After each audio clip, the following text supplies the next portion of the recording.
I am 63 years old, sitting in a home that finally feels safe, with hands that have finally stopped shaking after 18 months of healing. My name is Margaret, and for 32 years I was a mother. I thought that was the most important thing I'd ever be. I thought it defined me. I thought it protected me. But I learned the hardest lesson any mother can learn. Sometimes the child you die for is the very person who almost kills you. Let me take you back to that night, the night everything changed, the night a bowl of soup became the catalyst for the destruction and eventual resurrection of my entire life. It was a Thursday evening in late October. I remember because the leaves outside my kitchen window had turned that deep orange color that always reminded me of my late husband, Richard. He used to say October was God's way of showing off before winter came to humble everyone. Richard had been gone for 7 years by then, taken by a heart attack that came without warning. One moment he was reading the newspaper at the breakfast table, and the next, he was gone, just like that. 40 years of marriage, 2 children, a lifetime of memories, ended over a cup of coffee that went cold before I realized he wasn't just sleeping. After Richard died, my daughter Emily moved across the country with her family. She called every Sunday, sent pictures of my grandchildren, and begged me to move closer to her. "Mom, you shouldn't be alone in that big house," she'd say every week.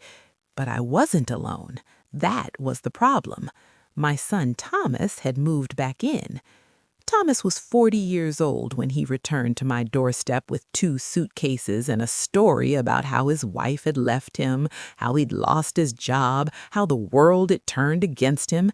He was my baby boy, the child I'd carried for 9 difficult months, the one who'd been born blue and silent until the doctors worked their magic and made him scream.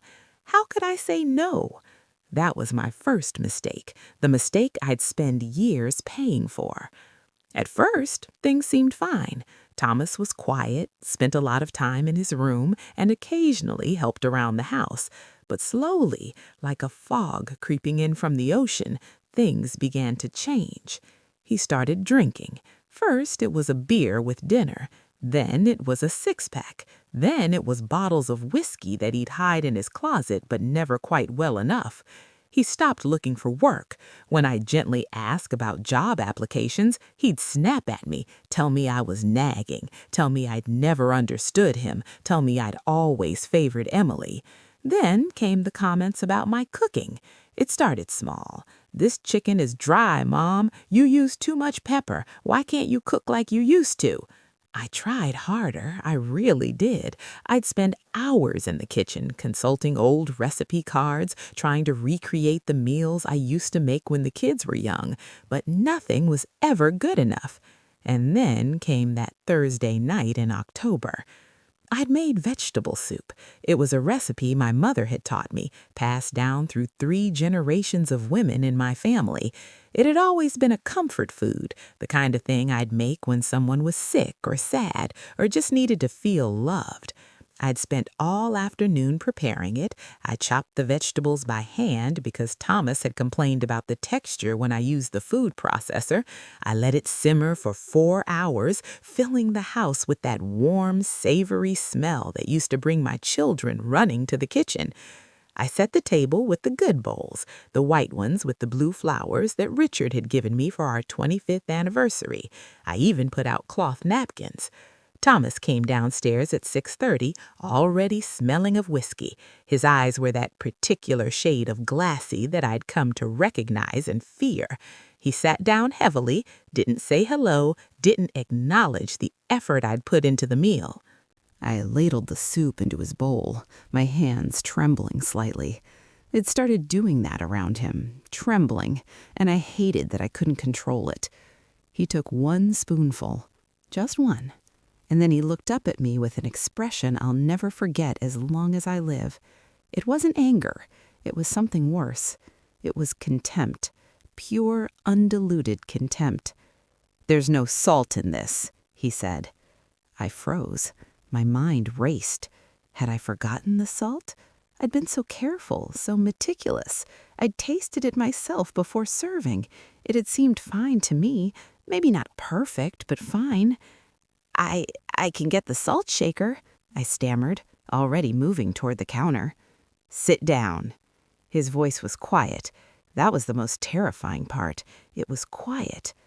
I just need to, I said, sit down. I sat. Thomas stood up slowly, his chair scraping against the wooden floor with a sound that made my skin crawl. He picked up his bowl of soup, my mother's soup, my grandmother's soup, and walked toward me. Time seemed to slow down. I watched the steam rising from the bowl. I watched his knuckles turn white around the ceramic edge. I watched his face twist into something I didn't recognize, something that didn't look human anymore. And then he threw it at me. The soup is hot. Not boiling, thank God, but hot enough to make me scream as it splashed across my chest and face. The bowl shattered against the wall behind me, and one of the shards caught my cheek, opening a cut that immediately began to bleed. But that wasn't the worst part. The worst part was what came next. He was on me before I could stand up. The first punch caught me in the temple. The world went white, then red, then I was on the floor and I didn't know how I'd gotten there. He was screaming something. I couldn't make out the words, just the rage, the pure animal rage that poured out of him like poison. He kicked me in the ribs, once, twice. I heard something crack, felt something give way inside me that shouldn't have moved. You worthless old woman, you can't even make soup. You can't do anything right. You never could. I tried to crawl away, 63 years old, on my hands and knees on my kitchen floor, crawling through spilled soup and broken ceramic like a wounded animal. My own son, the baby I'd nursed at my breast, the toddler whose tears I'd kissed away, the teenager I'd worried myself sick over. This was what he'd become. He grabbed my hair, my gray hair that I'd stopped dyeing after Richard died because he'd always said he loved my natural color. Thomas yanked me up by it, and I screamed again, felt strands ripping from my scalp. "Look at me," he demanded. "Look at me." I looked at him, and I saw nothing. Nothing of the boy I'd raised, nothing of the man I'd hoped he'd become. Just emptiness and anger and the whiskey that was rotting him from the inside out. You killed Dad. You know that, right? You killed him with your nagging, your constant nagging. He died to get away from you. The words hurt worse than the punches, because some part of me, the dark, insecure part that lives in every widow, had wondered the same thing. Had I stressed Richard out? Had I contributed to his heart attack? Was I somehow responsible? But then something else happened inside me, something that had been sleeping for a long, long time. Anger. Not the hot, explosive anger that was destroying my son. A cold anger, a clear anger, the kind of anger that comes from finally seeing the truth. This was not my fault. Richard's death was not my fault. My son's choices were not my fault, and I would not die on this kitchen floor because I'd forgotten to add salt to soup. Thomas threw me against the refrigerator. My head hit the handle, and for a moment I saw stars. He was reaching for me again, his hands shaped like claws, when something miraculous happened. The phone rang. It was such a normal sound, such an everyday, mundane sound, but it cut through Thomas's rage like a knife through butter. He stopped, his hands still raised, and turned to look at the phone on the wall. It was the landline, the one I kept because I was old-fashioned, the one Emily always teased me about, the one that had Richard's voice on the answering machine because I couldn't bear to change it. The machine picked up, Richard's voice, steady, calm, the voice of a man who had been dead for 7 years, filled the kitchen. "Hi, you've reached the Hendersons. We can't come to the phone right now, but leave a message and we'll get back to you soon." And then Emily's voice. "Mom, are you there? Pick up if you're there. I had this weird feeling all day, like something was wrong. I know it's not Sunday, but I just wanted to check on you. Call me back, okay? I love you." The machine beeped. The kitchen fell silent. Thomas was staring at the phone like he'd seen a ghost. Maybe he had. Maybe hearing his father's voice had broken something in him, or maybe it had just distracted him long enough for the adrenaline to fade. He looked down at me. I was crumpled against the refrigerator, bleeding from my face, clutching my broken ribs. I must have looked pathetic. I must have looked like exactly what he'd reduced me to, a victim. "Clean this up," he said, his voice flat now, dead. "And next time, remember the salt." He stepped over me and walked out of the kitchen. I heard his footsteps on the stairs, heard his bedroom door slam, heard the sound of him opening another bottle. And I lay there on the floor in a puddle of soup and blood and tears, staring at the ceiling I'd stared at 1,000 times while cooking dinner for my family. And I made a decision. I was not going to die here. I waited until I heard him snoring. It took 3 hours. 3 hours of lying as still as possible, of breathing through the pain, of watching the soup congeal on the floor around me. When I was sure he was asleep, I crawled to the counter and pulled myself up. Every movement was agony. My ribs screamed, my head throbbed, but I found my purse, found my car keys, and I walked out the front door. I drove myself to the hospital. To this day, I don't know how I did it. The lights on the road kept blurring, and I had to pull over twice to keep from passing out. But I made it. The emergency room was bright and cold, and the nurse who saw me walk in through the automatic doors immediately called for a wheelchair. Ma'am, can you hear me? What happened to you?" I looked at her. She was young, maybe 30, with kind eyes and gentle hands. She reminded me of Emily at that age. My son happened to me." They took me back immediately. They took pictures of my injuries. They called the police. They cleaned my wounds and wrapped my ribs and treated me for a concussion. They asked me questions, so many questions, and for the first time in my life, I answered them honestly. Yes, he'd hit me before, not like this, not this badly, but yes, a slap here and there, a shove. Once he'd grabbed my wrist so hard he'd left bruises that took weeks to fade. Why didn't I call the police before? Because he was my son, because I kept hoping he'd get better, because I was ashamed, because I spent my whole life believing that mothers were supposed to sacrifice everything for their children, and I thought that included my own safety. The detective who took my statement was a woman about my age. She had gray hair, too, and reading glasses that she kept pushing up her nose, and she looked at me with an understanding that made me want to weep. "Mrs. Henderson, I want you to know that what happened to you is not your fault, and I also want you to know that you're not alone. We see this more often than you think. Adult children abusing elderly parents. It's an epidemic, and it's hidden because people are too ashamed to talk about it." She handed me a card. "This is a social worker who specializes in elder abuse. I want you to call her, and I want you to press charges." I took the card. I looked at it for a long time. Press charges? Against my own son?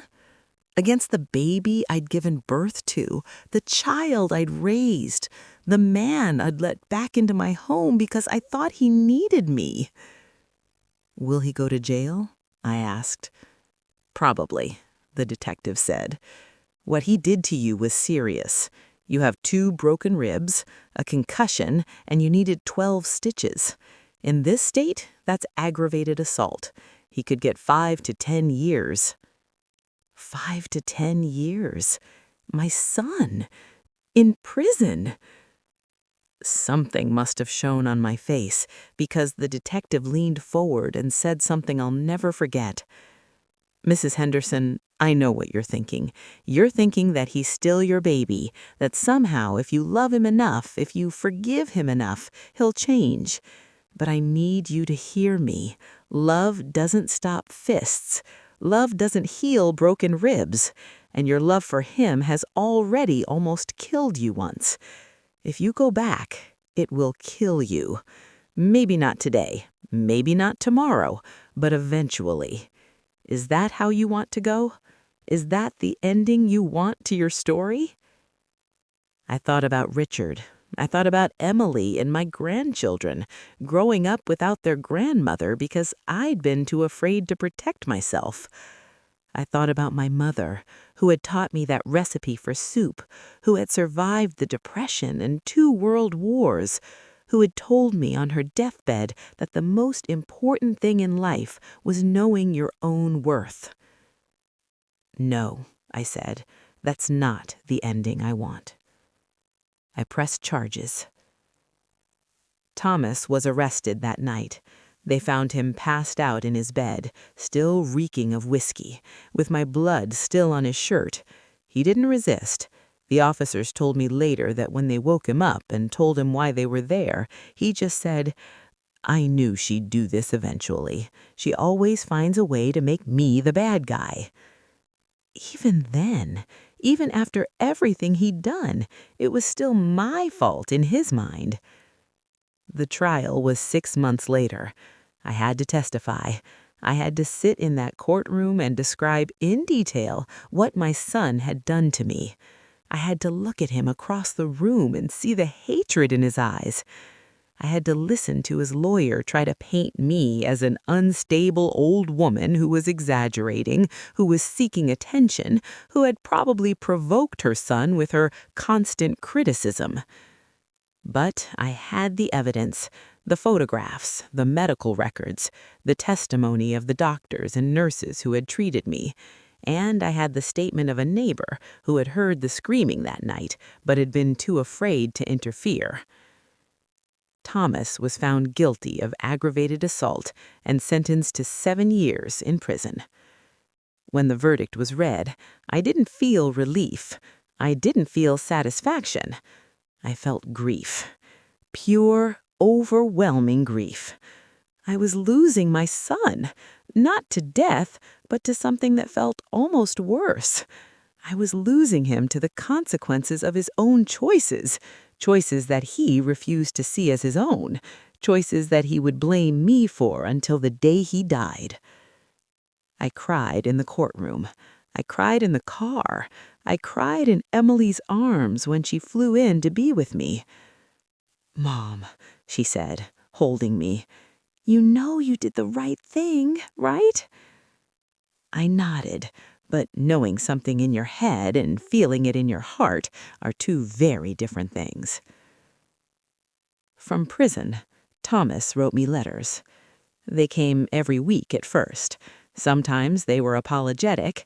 "Mom, I'm so sorry. I don't know what came over me. If you would just write back, if you would just come visit, I know we could work this out. I'm getting help in here. I'm going to AA meetings. I'm changing. Please believe me." Other times, they were cruel. "You ruined my life. You testified against your own son. What kind of mother does that? Dad would be disgusted with you. Emily is only pretending to support you because she's always wanted you all to herself. You're going to die alone, and it's what you deserve." I read every letter. Maybe I shouldn't have. Maybe I should have thrown them away unopened, but I couldn't. He was still my son. I couldn't stop hoping that somewhere in those letters I'd find a trace of the boy I'd loved. After the first year, the letters became less frequent, quarterly, then biannually, then nothing. I didn't know if that meant he'd given up on me or given up on himself. I didn't know which option was worse. During this time, I rebuilt my life, slowly, painfully, like setting a broken bone and learning to walk again. I sold the house. I couldn't stay there anymore. Every room held a memory, but the kitchen was unbearable.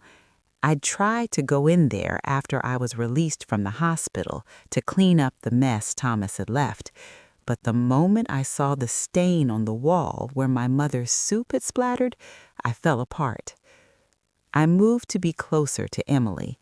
She found me a small apartment in a senior living community, not a nursing home, but a place where people my age could live independently with support nearby if needed. I had neighbors, I had friends, I had grandchildren who visited on weekends and who never knew the full story of why their grandmother had moved across the country so suddenly. I started seeing a therapist. This was the hardest thing. I'd grown up in a generation that didn't believe in therapy, that thought you should handle your problems yourself, that saw asking for help as weakness. But the social worker the detective had recommended me to insisted, and eventually I gave in. Her name was Dr. Chin, and she was patient with me. She let me take my time. She didn't push me to talk about things I wasn't ready to talk about, but she also didn't let me off the hook. "Margaret," she said during one of our sessions, "I want to ask you something difficult, and I want you to really think before you answer. Do you blame yourself for what Thomas became?" I was quiet for a long time. "Yes," I finally said. "Part of me does. Part of me thinks that if I'd been a better mother, if I'd paid more attention, if I'd set firmer boundaries when he was young, maybe he wouldn't have turned out this way." Dr. Chin nodded. "That's a very common feeling among parents of abusers, but I want you to consider something. Thomas is 40 years old. He's an adult. He's made his own choices for decades. At what point does he become responsible for himself?" "I don't know," I admitted. "When does parenting end?" "It ends when you realize that your child is not an extension of you, but a separate person with their own agency, their own will, and their own responsibility for their actions. You gave Thomas life. You raised him. You loved him, but you did not make him hit you. He made that choice, and he is the only one who can be held accountable for it." I thought about this for weeks, months, years, and slowly, gradually, I began to believe it.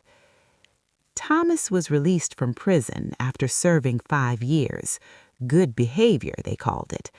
I heard about it from Emily, who had hired someone to keep track of these things, to make sure I'd have warning. I didn't know how to feel. Part of me was terrified. Would he come for me? Would he try to finish what he'd started? The rational part of my mind knew that he had restrictions on his release, that he wasn't allowed to contact me or come near me, but fear isn't rational. Trauma isn't rational. I spent weeks looking over my shoulder, checking the locks twice before bed, jumping at every unexpected sound. But he didn't come, he didn't call, he didn't write. I learned through the grapevine, through relatives who still spoke to him, through the probation officer who occasionally checked in with me, that Thomas had moved to a different state. He was living in a halfway house. He was still going to AA meetings. He was working a job at a warehouse. He was, by all accounts, trying to rebuild his life. I didn't know if I was happy about this or angry. I didn't know if I wanted him to succeed or fail. I didn't know what kind of person that made me.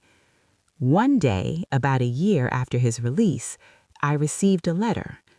It was handwritten, on plain notebook paper with no return address, but I knew his handwriting immediately. I'd know it anywhere. It was the same handwriting I'd seen on Mother's Day cards, on Christmas lists, on report cards that I'd signed year after year.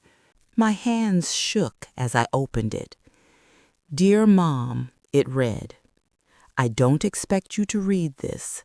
I don't expect you to believe me. I don't expect anything from you because I've lost the right to expect anything. But I needed to write this, not for you, for me, so I can move forward. I'm sorry. I know those words don't mean anything. I know they can't undo what I did, but I need to say them. I'm sorry for hurting you. I'm sorry for the soup. I'm sorry for every cruel word, every slap, every moment of fear I caused you. I'm in therapy now, real therapy, not the prison kind. I'm learning why I did what I did.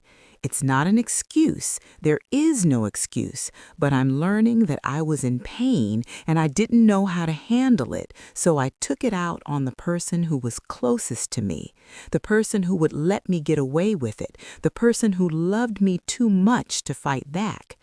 That's the sickest part. I knew you loved me. I knew you'd never stop loving me no matter what I did. And I used that against you. I used your love as a weapon to hurt you. What kind of monster does that? I don't know if I'll ever stop hating myself for what I did. I don't know if I deserve to stop hating myself, but I'm trying to become someone different, someone who won't hurt people anymore, someone who can face what he's done and carry it without letting it destroy him or anyone else. You don't have to forgive me. You don't have to respond. You don't ever have to see me or speak to me again. But I want you to know that I'm sorry, and I want you to know that I understand why you did what you did. You saved your own life. That was the right thing to do. That was the strong thing to do, and I'm glad you did it. I love you, Mom. I know I have a terrible way of showing it. I know my love has been poison instead of comfort, but somewhere underneath all the sickness and the rage, there's a part of me that still remembers what it felt like to be a little boy holding your hand, feeling like nothing could ever hurt me as long as you were there. I destroyed that, I know, but I remember it. And I'll carry that memory with me for the rest of my life. Your son, Thomas. I read the letter 3 times. Then I put it in a drawer and didn't look at it again for months. The question of forgiveness hung over me like a cloud. Everyone had opinions. Emily said I should never forgive him, that some things are unforgivable, that I owed him nothing after what he'd done. My therapist said forgiveness wasn't about him, it was about me, about releasing the hold he had on my heart, about choosing peace over anger. My friends at the senior center were divided, some saying they'd never speak to a child who hit them, others saying blood was thicker than water and family was everything. But in the end, the decision was mine, only mine. I thought about it for a long time. I prayed about it. I talked to Richard in the quiet moments before sleep, the way I always did when I needed guidance. I imagined what he would say, how he would approach this impossible situation. And finally, I came to a conclusion. I could forgive Thomas for what he'd done. I could release the anger and the pain and the bitterness that were eating me alive. I could choose to see him as a broken human being who made terrible choices rather than as a monster who existed only to hurt me. But forgiveness did not mean reconciliation. Forgiveness did not mean forgetting. Forgiveness did not mean letting him back into my life. I wrote him a letter.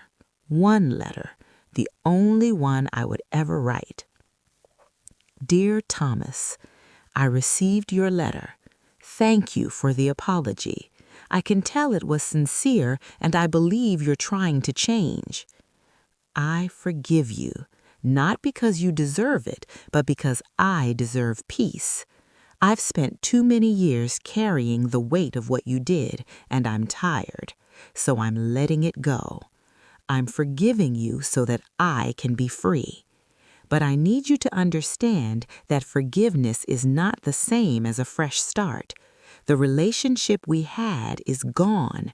You destroyed it, and I'm not strong enough to rebuild it. Every time I see your face, I remember being on that kitchen floor.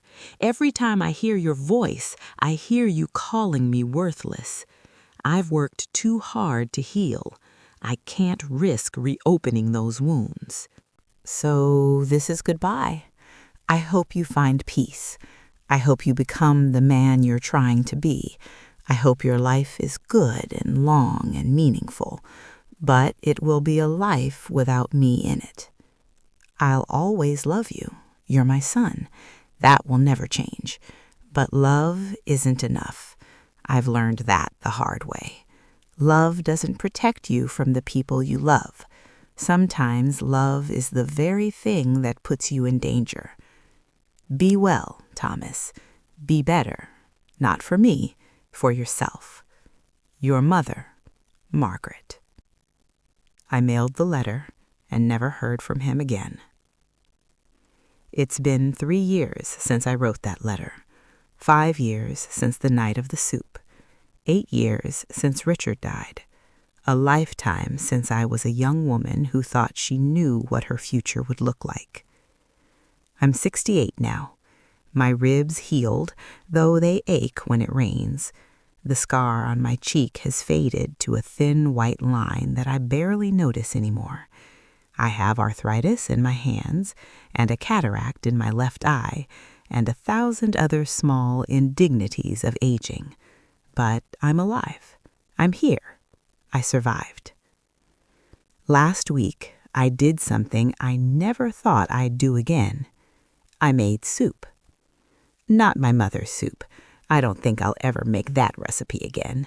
Too many memories, too much pain. But a new soup, something I invented myself, with ingredients I chose, seasoned exactly the way I wanted it. I added plenty of salt. Emily came over for dinner with her husband and my 2 grandchildren. We sat around my small dining table, eating soup and bread and salad, and they told me about their lives, school plays and soccer practice, and an upcoming promotion at work.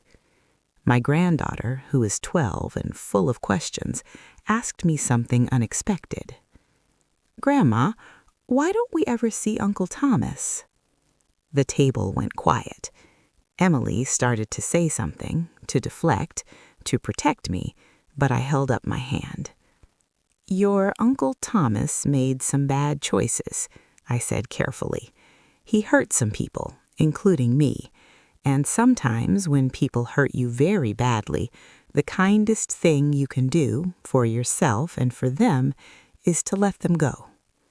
My granddaughter considered this. "Did you forgive him?" "Yes," I said. "I did." "Then why can't he come back?" I looked at this beautiful, innocent child who still believed that forgiveness was magic, that saying sorry could erase anything, that love always won in the end. I wanted to protect that innocence, but I also wanted to teach her something important. Forgiving someone doesn't mean you trust them again. Forgiving someone doesn't mean you let them hurt you again. It just means you stop carrying the weight of what they did. It means you give yourself permission to move on. But moving on doesn't always mean moving back together. Sometimes it means moving forward alone. And that's okay. That's more than okay. That's survival. She nodded slowly, the way children do when they're storing something away to think about later. And then she went back to her soup, and the conversation moved on, and the evening continued in warmth and laughter and love. After everyone left, I stood at my kitchen sink washing the dishes by hand. I looked out the window at the stars, and I thought about my mother, about Richard, about the long and winding road that had led me here. I am not the woman I was before that night. That woman is gone. But the woman I am now is stronger, wiser, unafraid. My son beat me up because the soup had no salt. What did I do after that? I survived. I chose myself. And I learned, after 63 years of putting everyone else first, that my life has value, that my safety matters, that no one, not even the child I gave birth to, has the right to make me bleed. If you're reading this and you're in a similar situation, I want you to know It's not your fault. It doesn't matter if it's a spouse, a parent, a sibling, or a child. Abuse is abuse, and you deserve better. You deserve soup with the perfect amount of salt, made with love, eaten in peace. You deserve to survive, and you will. If you choose to, if you reach out, if you find the courage that you don't believe you have, but that has been inside you all along. Trust me, I know.